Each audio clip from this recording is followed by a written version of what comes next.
You may have people on your staff or people that you're considering hiring that are not the same person today that they were yesterday, or they're not going to be the same person a year from now that they are today.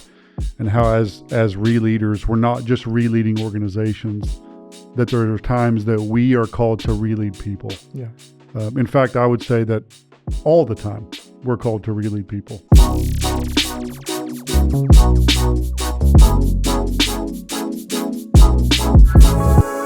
Well, hey, what's going on, my ReLeader community? It's great to have you today. I'm so excited about today's episode because I've got two guests. I think this is the first time I've ever had two guests on my episode, and I can't wait for you to hear from both of these guys. One of them, first off, is just one of my closest friends, Brent Evans, let me say Dr.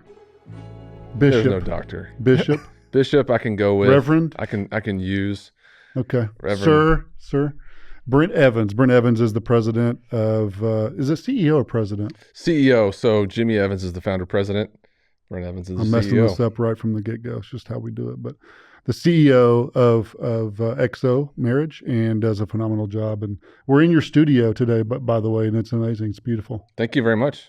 Excited to be here. Honored that you're here. And also a guest that we've never had on today, Dr. Jonathan Murphy.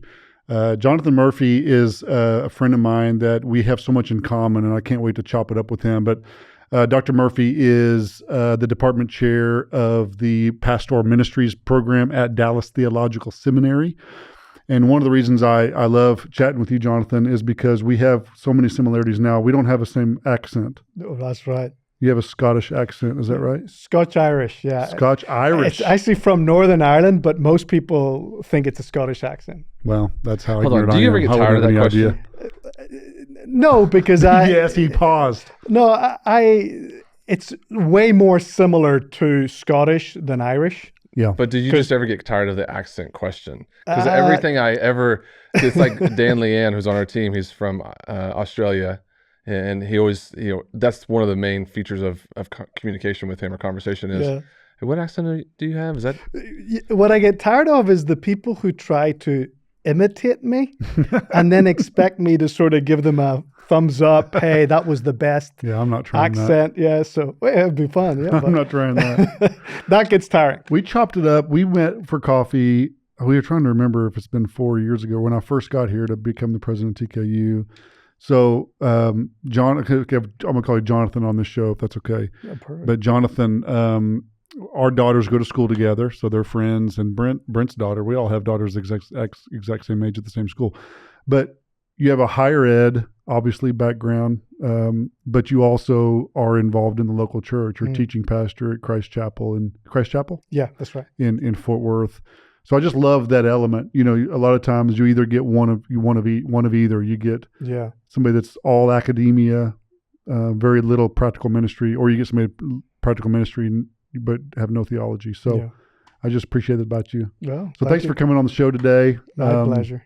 I'm excited to have you on.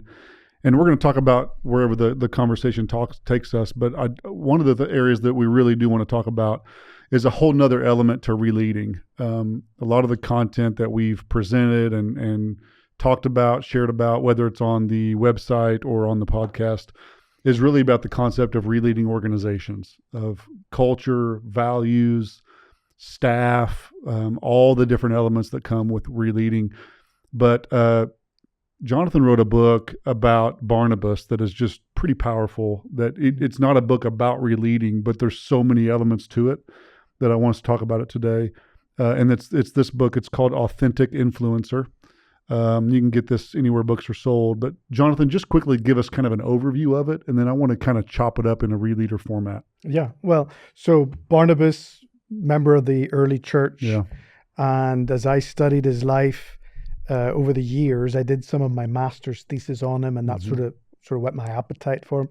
What I came to see was this guy, every time he pops up, which isn't that often, he makes a massive impact to those around him. And so the book essentially is an attempt to use him as a role model for every believer, but certainly ministry leaders, on how to lead and influence society for Christ, which is obviously very necessary today. So I think he provides a very reachable, doable, accessible form of leadership that we can all strive for, and that has huge impacts on those around us. So. Yeah, not like you said, not mentioned very much, but when he is, the impact is so big that you have to take notice. Absolutely. And we can talk about that later if you want, because it's so impacting. I'd love to. And Brent, I know you even brought this book to my attention. And so, what elements of it would you speak to? You brought this to my attention. Listen, you got theologian, marketing I'm not guy. a theologian. So I'm a university I'm not going to administrator. dip my toe into the waters Big difference of administrator versus theologian. The early church and Barnabas and trip up there. But what I will say is,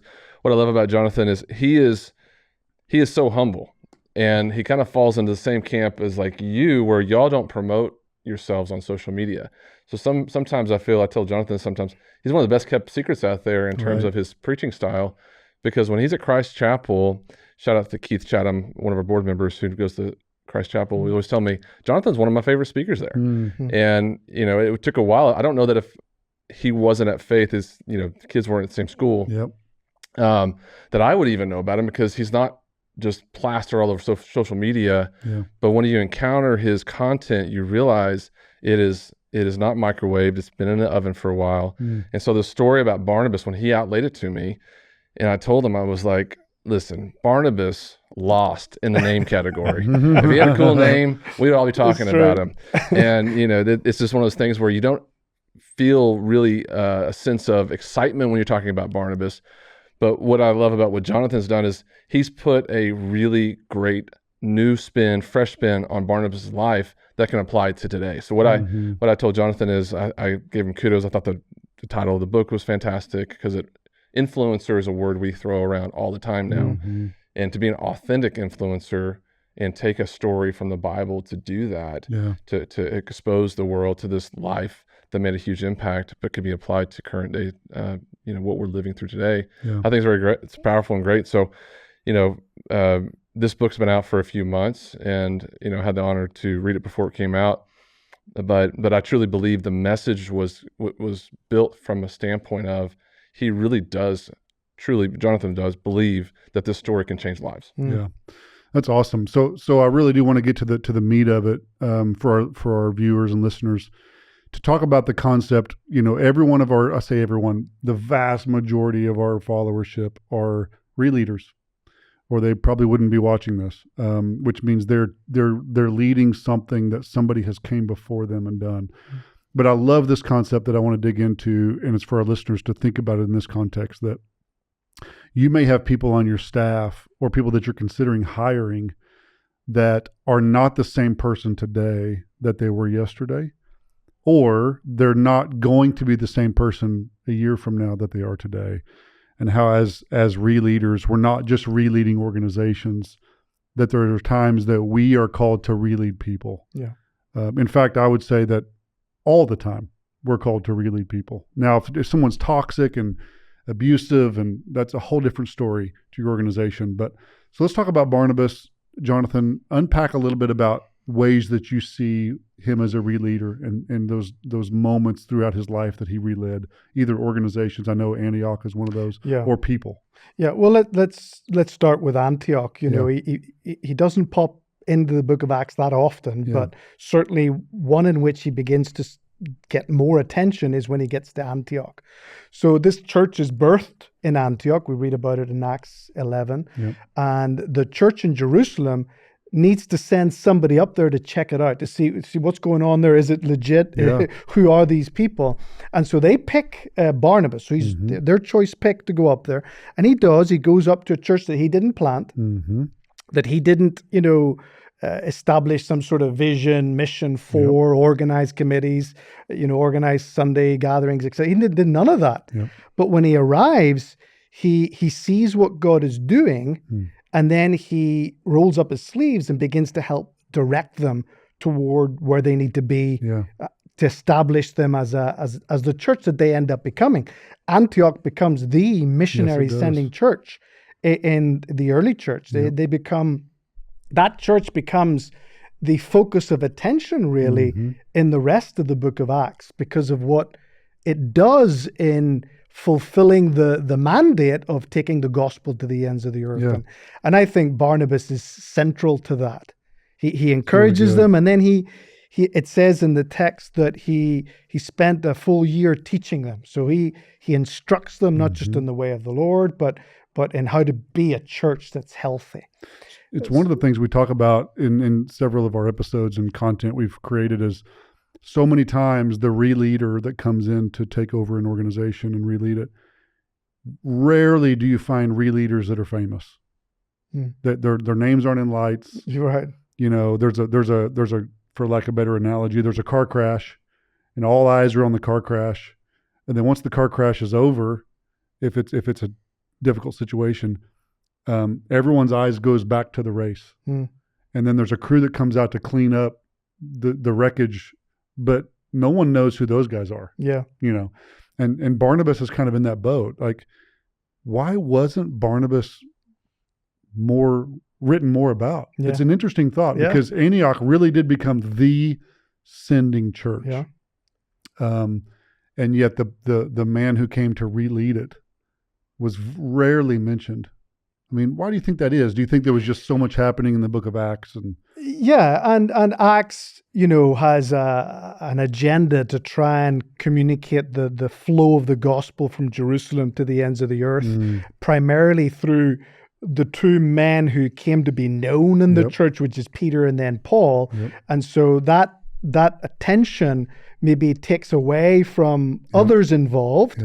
But you really can't look at the ministry of Paul for too long without seeing Barnabas behind it.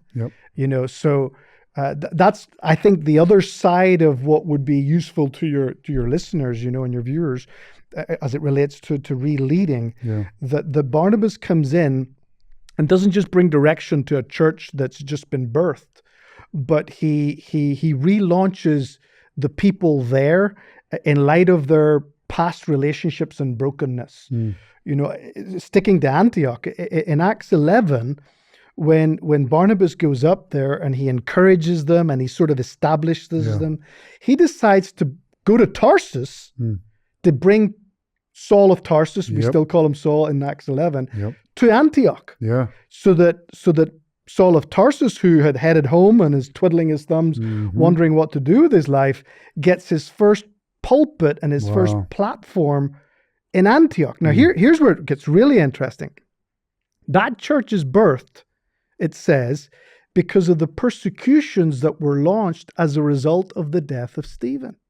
And in Acts chapter 6 and 7, we see that the guy who supervised the execution of Stephen was Saul of Tarsus. That is interesting. So these guys planted church. To think about that. Yeah, they planted church in Antioch because they're running from him. Yes. And Barnabas decides, you know who you need here? Yeah, you need Paul. I've never stopped to think about that. And so he brings the apostle Paul. Wow. Because he knows that's who they need, not just to learn the scriptures, but to deal with their own brokenness and their own past. Wow. And so when you pause and sit in that, you begin to see, oh my goodness, this is a special guy. And then he does it all over again in Acts 15 with another young pup called John Mark, who was on a missionary trip and he let Paul and Barnabas down. He abandoned them. And so when they decide to have another trip, Barnabas says, hey, let's bring John Mark. And Paul says, no, we're not bringing John Mark.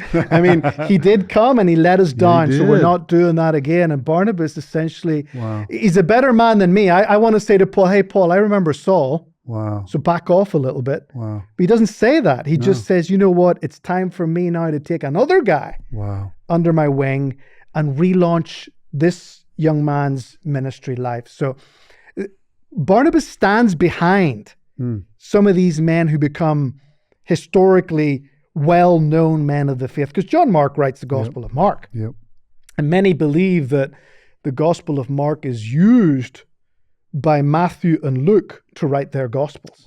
And of course, Luke wrote Luke and Acts. So you've got a massive amount of the New Testament.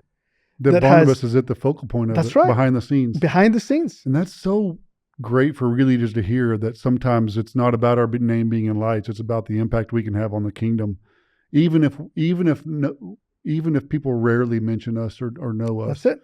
And I've never tied those two things together about Stephen's death, Antioch launching, and then Saul him showing bringing up. Saul, the very person that caused them to launch the church of Yeah. Antioch, in a sense. That's I think that profound. conversation went down. That's amazing. Yeah, well, Oh my gosh. Yeah. I mean, that was going to be a prickly conversation, right? kidding me? Hey guys, listen, this I is going to be know. a crazy idea. You know that guy that was in charge of killing Yeah. our Yeah. friend The Stephen? guys we're terrified of, that we're still like trying to figure out how to get past all that pain. Guess what? That's right. I'm bringing him in. Which, how good of a re-leader was he? Yeah. And he's already done that. That's Acts 11, Antioch. Wow. But he already did that in Jerusalem Hmm. with the apostles and Saul in Acts chapter 9. Acts chapter 9, the most famous chapter perhaps in Acts, is the conversion story of Saul of Tarsus on the way to Damascus. Wow. But closer to the end of the chapter, you read that he shows up at the Jerusalem church to join them. Mm-hmm. And they understandably go, no, that's a crazy idea. Who thought of that? Absolutely, yeah. This is a trick. Yeah. They slam the door shut on him. And Barnabas is the one that goes and finds him Wow. and uses his own relational sort of credit and reputation to bring Saul of Tarsus into the Jerusalem church. And he's accepted and he preaches so effectively that there's a murder plot in his life and he has to escape, Yep. which is why he ended up in Tarsus when is where Barnabas he went to and go get found him in Acts 11. Wow. So this is something that is at the core of who Barnabas is. He really believes the gospel, Yeah. that the gospel That it- is that- good that news it's- for anyone, that yes. any life in the hands of God can be turned around and relaunched. Yep. But it requires a leader, Yeah. somebody a little bit ahead who see it. who can see it and who can draw it out. draw it out, and who's willing to say, I'm okay with you becoming more important and more well known and more impactful or influential for the kingdom than me. Wow. Because this isn't about me. That is so good. So that's why I think he's an authentic influencer. 100%. Right? The influencer is a buzzword, as Brent Yep. said. Influencer wants to be the person that everyone's eyes are Right. on. But an authentic leader is one who says, an authentic influencer is one who says, I just want the kingdom to advance, That's even right. if my name's not in it. I want to be your piggyback. That's I so want to good. help you become all that God has potentially designed for you to become. Wow. And that to me takes, a Christ-like heart, Yeah. right? That's somebody who understood the gospel Wow. and who lives in it every day. And one of the principles I try and draw out that I think applies to this is Barnabas saw legacy, not as what's left after you, but as who's left after Yeah. you. Who have you poured yourself into and what have they become? Yeah. That's the measure of my devotion and ministry and service to the Lord. Remind me his age in comparison to most in that time period. Yeah, we don't know, Brent. It's quite interesting because there's a little incident in Acts 14 where Barnabas and Paul show up at a little backwater town called Lystra. Mm-hmm. And it's a pagan town. And there's a temple there to Zeus. Mm-hmm. And when Barnabas and Paul show up, and by that point, Barnabas is allowing Paul to take the lead in this trip. So he's the one who speaks and sort of preaches, etc. Well, Barnabas or Paul heals a guy who's crippled. And because of that miracle, the people of that town decide, the gods have come down. That's right, yep. We're going to worship We're these gonna guys. worship, And the one that they called Zeus is not Paul. It's Barnabas. So in their mindset, they see Barnabas as the leader of this group and presumably the older figurehead. So Okay. we would say probably maybe a couple of decades older than Paul. He might be in his 50s, 60s. Paul might be in his 30s, 40s. And because he kind of exits Acts halfway through the book, we never hear of him again. We really don't know what happened to him. There's a couple of, accounts about maybe he was martyred here or maybe he was martyred there, but the scriptures really are silent know, on him. So we think he was older than Paul, probably 50s, 60s, but we really don't know. It's interesting. Yeah. So I want to circle back real quick to talk about this idea of how Barnabas was such a ReLeader that he saw something in people that may not have lived up to, or the perception of it. So to get real practical, so Brent, as a CEO of a great organization and as a theologian, we can look in both the marketplace and what scriptures may say. How does a leader know? Because you can also think, well, let's just give them the promotion. I know they're a terrible leader, or they, just got out of prison, but let's give them a chance. Right. And then something bad ends up. But we promote people, or we hire people we shouldn't have hired because we didn't see warning signs that were there all along. So you can swing that pendulum too far either way, right? You could give no grace to somebody who hasn't led yet, or you can promote somebody who should have never been promoted, or you shouldn't have hired them because they're not healthy. What is it, do you think, are there practical things that Barnabas saw in Paul? Because think about it, at the time he went to bring him to Antioch from Tarsus, he had the Damascus Road experience, right? The scales had fallen from his eyes, and he was a changed man. He wasn't the leader or the speaker or whatever it is that he was going to become, that we would know him later as Paul. But there was something in him, something had happened that Barnabas saw. Okay, wherever that threshold is, he has met the threshold to where now I want to take a chance on him. Do you guys think there's things we can look for, whether they're character issues or what is it that gave Barnabas the confidence? Or maybe the Lord just told him. We don't know exactly. But you guys have thoughts on? So I have a few. Because I want our listeners to be like, okay, practically speaking, well, we may have a listener that's got somebody on staff, or they're thinking about hiring somebody. And they're thinking about hiring them. They're thinking about promoting them. What do they need to look for? What are some of those? So one of the things I say about Barnabas is that he doesn't tell us how to lead. He just shows us how to lead. So we see it modeled as opposed to sort of principles laid out. Here's what I need to do. 6 things to do. Find this, and that's your guy. A couple of things I would say. In Acts 9, when the church rejects Saul and Barnabas brings him, it says that Barnabas told them all that the Lord had done for him. So I've got to assume that Barnabas does his homework. You must do your homework. That's good. That's really good. He must have asked.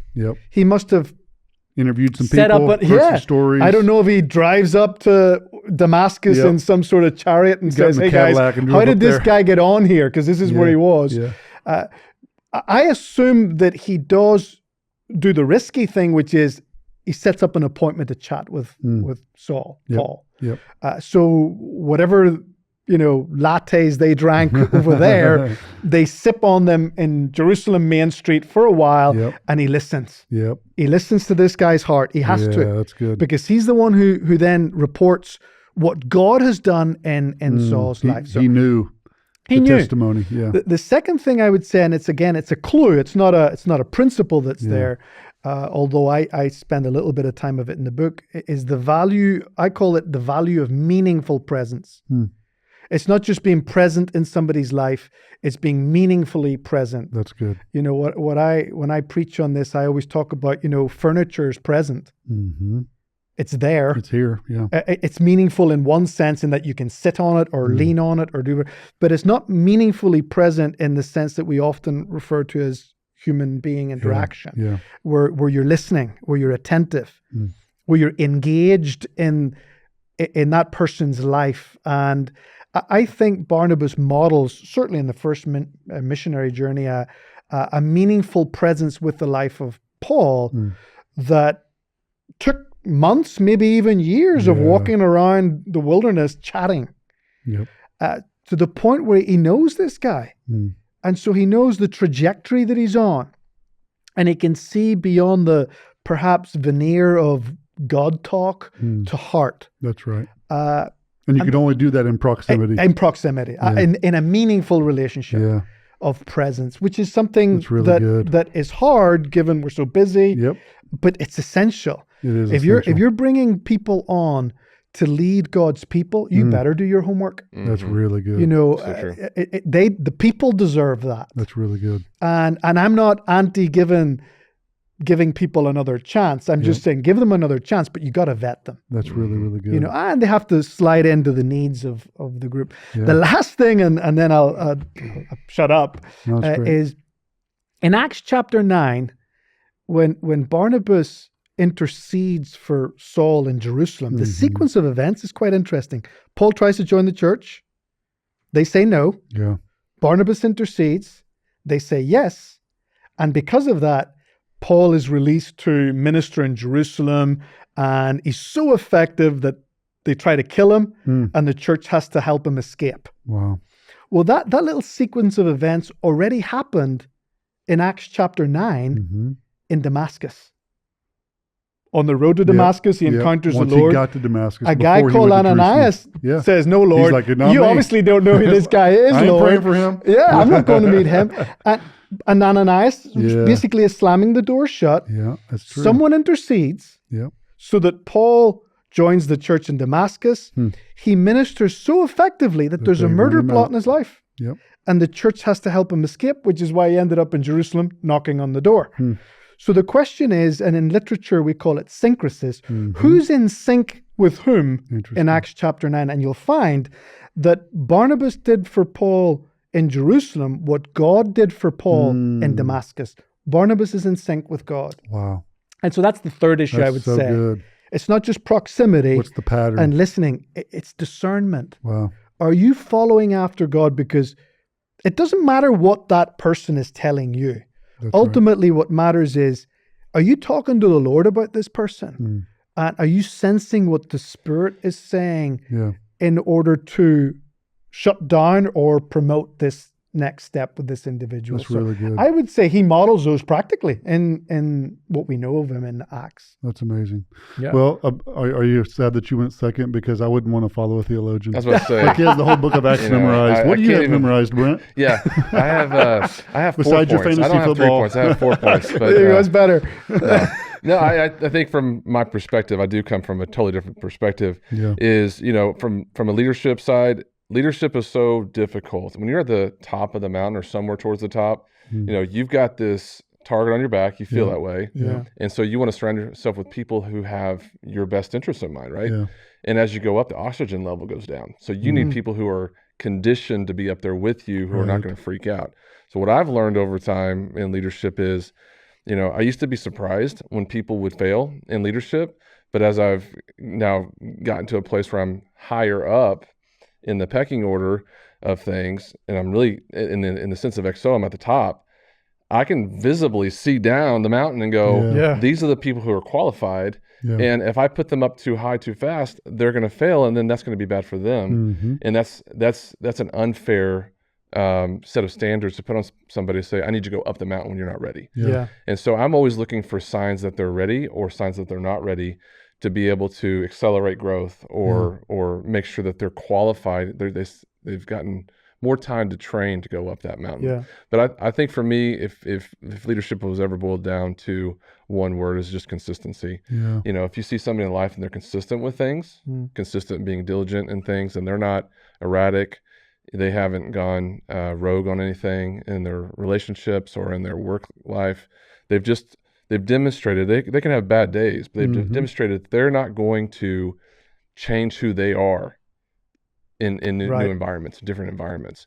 And in Back to the Future Part 2, that's right, people. The book of Acts chapter 9 or Back to the Future Part 2. You know, he had to go back to that point in time where Biff got that almanac. This guy, I love it. I love it. And you know, you see people, and you can go back to the point in their life where they had splintered that off. And they started going and they turned a corner and they're different. And you can't always foresee that, but you can, in church world and corporate world, you can see a lot of times that point in time where people made a conscious decision or unconscious decision to change what got them to where they were. And they either got too big for their, you know, themselves in terms of being an authentic influencer. Somebody built them up way too much. And so now they're believing all the hype, or they just got burnt out. I've seen pastors make bad decisions because they got burnt out and they didn't tell anybody. Yeah. And so they just are looking for, sometimes when pastors have moral failures or corporate leaders,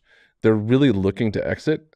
They just don't know how to. And so it's like whenever you see a cop shootout and the guy was already suicidal and he just goes after the cops and gets shot anyway. He wants to go out no matter what. Sometimes pastors or corporate leaders in that situation. So I'm always trying to figure out if people are in those zones, right? Just to stop that almanac moment where they're going to get splintered off, to make sure we're talking about real terms. Are you burnt out? Are you healthy? Yep. So if you're watching the consistency pattern of leadership and you're seeing people's lifestyles and they're demonstrating that they have the capacity to take on more, I love giving them more. I love it. But I'm also one of those leaders that's very quick to say, you're not ready yet. And I think that's important as you're developing people to be strong on both sides. Yeah. Well, that's what I was going to say is, again, Scripture can't give every detail, or it would be, the book could be millions of pages long, but we don't know how quickly Paul was given.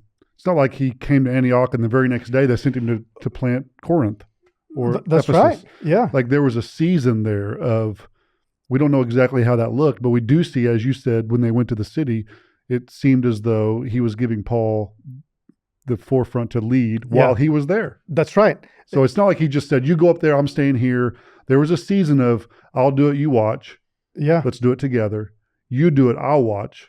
Now you go out and do it by yourself. Yeah. It's side by side. That's right. It's nearly like what we would call a mentor-mentee, which is a meaningful relationship, right? It's a meaningful presence relationship. And I mean, I love what Brent just said. Two things. Number one, Back to the Future Part 2. I loved it. That is one of my points because as a preacher, I don't know if you have the same struggles. Like I'm okay with the text and understanding what the scriptures mean. Practical? Yeah. How do I help my audience see it through their world? Yes. And so I'm going to be calling you up for illustrations and ideas. I have a deep library of movie quotes and movie scenes I can bring to the forefront. But the second thing, which I think is very important, is what you just described there was meaningful experience helps you be able to discern and detect readiness, patterns. You've wisdom comes from time, right? Maturity comes with a combination of time and lived experience and Scripture's truth. And that's what you're getting at. I can talk all day about meaningful presence, but meaningful experience is huge. Yeah.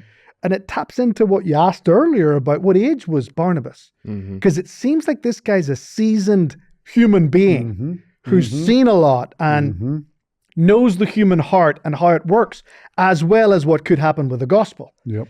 And that's that meaningful experience that he has. I think he basically positions it toward people. And of course, in this case, John Mark and Paul are his proteges. Yep. And look who they become. Yeah.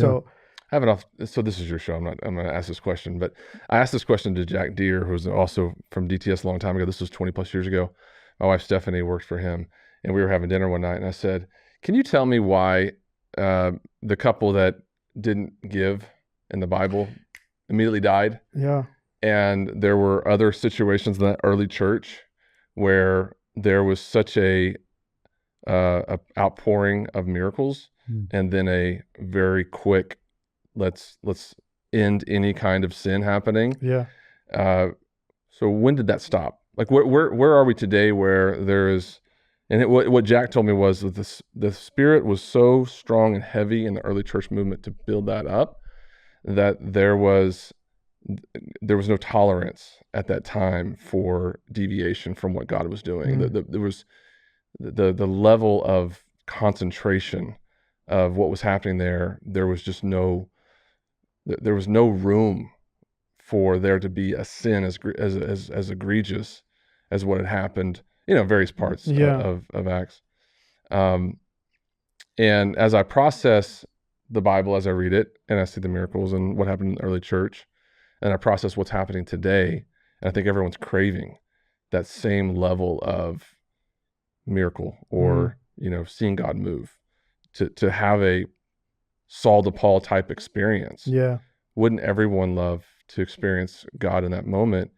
But he did something different back then that hasn't really ever been replicated today. Mm-hmm. And how do we process what God did then versus what he could do today in terms of not equal, but similar style of inspiring a Barnabas, right? So, Yeah.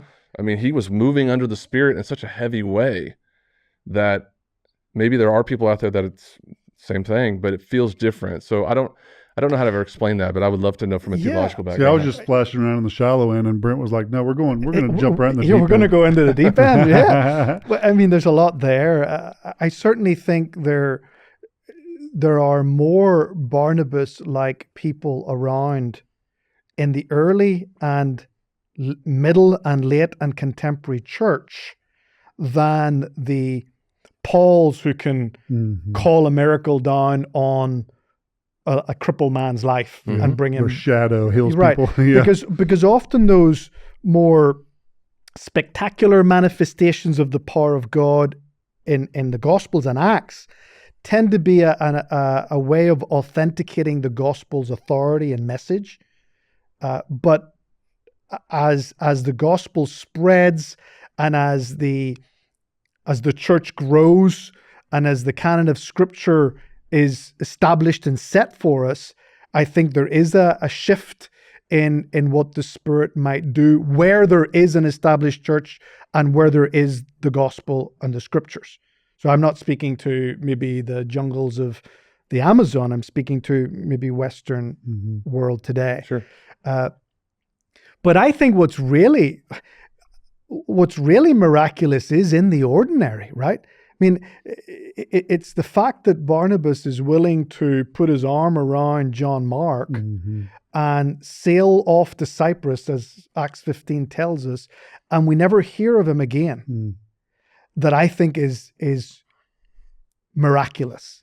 Here's a guy who embraces anonymity, embraces obscurity for the Lord Jesus Christ, and that to me is a miracle of the work of God and the ego of a human heart, right? That can tame it, that can redeem it. Yeah. I think that's beautiful. But I do think there are lots of manifestations today. We just don't know. Maybe we're not. I guess because they died just instantly. Right. They held back their giving, and it was like, you're done. Right. Yeah. Like, it's interesting because more preachers don't preach that sermon. Well, can I tithe if you don't tithe? Can I preach a little mini sermon on that? Because Barnabas is connected to this. And in Acts 4:32 to 35, there's what we call a little progress report on the early church. So everything's really bad outside. Everybody's anti the church. Yep. But then we get a little window into the early church. And it says that they were one in mind and they were giving and they loved one another. Yep. And then as a part of that section, Luke gives us two examples of two types of Christians inside that church. And the first example is Barnabas. That's how we're actually introduced to Barnabas. He's the guy who's called Joseph, who sells a bit of land because there are needs in the church, and he brings the proceeds of it to the feet of the apostles for the use of the church. The second example is Ananias and Sapphira. And it's intentionally placed alongside each other because Ananias and Sapphira also are members of the church. They also have land. They also sell the land, and they also bring the land to the apostles. But the difference between them is that one is genuinely generous. The other one's pretending to be generous. And God's not going to have that. To get attention, to get recognition in the church. I guess the big question is, if Jesus Christ died and there's grace, why is that? Why weren't they given grace? Why did they just instantly? That's my point. Is that there was no room. Oh no! Stepping out of line at that moment in time.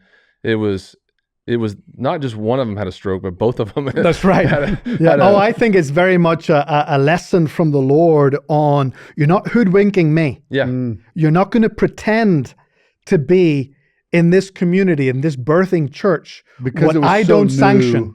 Because it was the beginnings of the planting of the church. It was so vital that maybe some of those lessons were.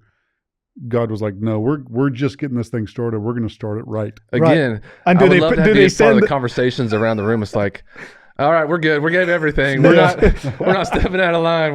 Right. So they send the offering plate round again. Yeah, exactly. Hey, you guys, see what happened. No, I love what you said a while ago about we have miracles all around us. We just may not. Earlier, you said something to the effect of there's still manifestations of those things. One of my favorite books of the Bible is Nehemiah, and in my book that is going to launch whenever it's going to launch, beginning of the year 24, I write one of my chapters. I write about this, about how Nehemiah was one of the only books in the Bible there was no miracles. It's just a group of people that felt called by God to go and rebuild something they didn't break. Yeah. They didn't tear down the wall. They didn't do it. But it's not like God, built the wall for them or they had to physically bend down, pick up things that had been shattered, put it back together. And it's a powerful story about how at the end of it, they say that they built this thing back in 50 some days and it was a miracle. But it's not because God did it. It's because God inspired a group of people to go and rebuild something they didn't break, which was miraculous in and of itself. But it wasn't because God did the work for them. Yeah. God did the work through them. Yeah. And I think there's something pretty special about that. Yeah. And in the context of ridicule and mockery, legal threats, right? Yes. I mean, they get legal letters from whoever's in power at the time, the stealing of their stuff, right? I mean, to where they have to do it with a shovel in one hand and a sword in the other. I mean, the fact that God did that through them as they looked to God when they had other options. Nehemiah could have headed back to his 100%. Palace and drunk the wine for the king. He was living the life, and lived a lovely, happy pre-golf retirement. I don't know what that would have looked like, right? He could have done all of that. Totally could have. But he didn't. And part of it is because, and we get it at the start of Nehemiah, his heart was broken. Yep. Because that wasn't just a bunch of broken walls.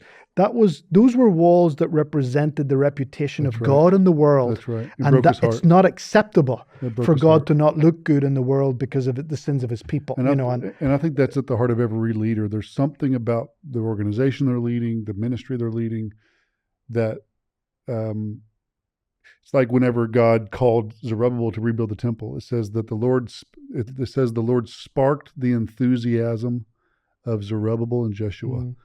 And there's something about that spark, that when there's a spark, that it becomes the calling, that I'm going to do this come hell or high water. Yeah. Nehemiah, Sanballat, all them came after them, and they could have been like, God, you won't even protect us from them, and our enemies are attacking us, and we're trying to do a work for you, and the enemy's attacking us, and we're having to station people at the weak points of the wall and fend for ourselves.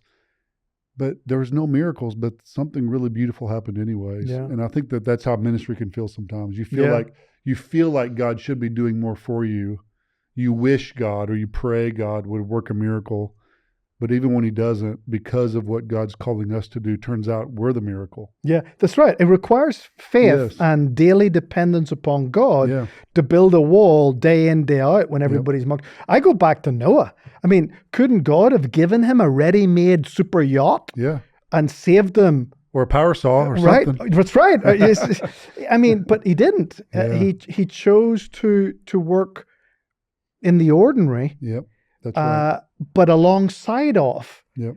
And I mean, I don't know, maybe seeing Ananias and Sapphira as immediate discipline of the Lord, or a crippled man walk again, now inscripturated in the scripture, should be enough for us to go, I don't mess with God, and my God can do anything, rather than trying to look all day for the spectacular in our own environment, well, Shadrach, Meshach, and Abednego, even if he doesn't. Even if he doesn't, that's right. That's right. I love it. We're still going to go through. We're still going to rebuild this wall. We're still going to plant this church. We're still going to relead exo marriage. We're still not going to bow down to those false gods. Yeah, we're here to do it. Yeah, that's so good. Well, thanks, guys. This has been fun. A lot of time has passed. This is longer than our average podcast, but I'm glad. It was good. It was good content. So thank you both for being on. Pleasure. Thanks so much. So to Brent, thank you. Love you, brother. To all of our watchers, listeners, I'm holding this book up for our YouTube audience. This is a book you need to get. Dr. Jonathan Murphy, You need to check this book out. It's an amazing book. So go pick it up today. Authentic Influencer. Thanks for watching. Thanks for being a part of this community. If you haven't already, go to releader.co. You can subscribe there for all kinds of content. You can pay a little extra and get even more content, even more access to me and what we're doing here at ReLeader. So love you guys so much. Don't forget to subscribe to your podcast platform, put it on social media, help us spread the word. Love you guys so much. Until next time.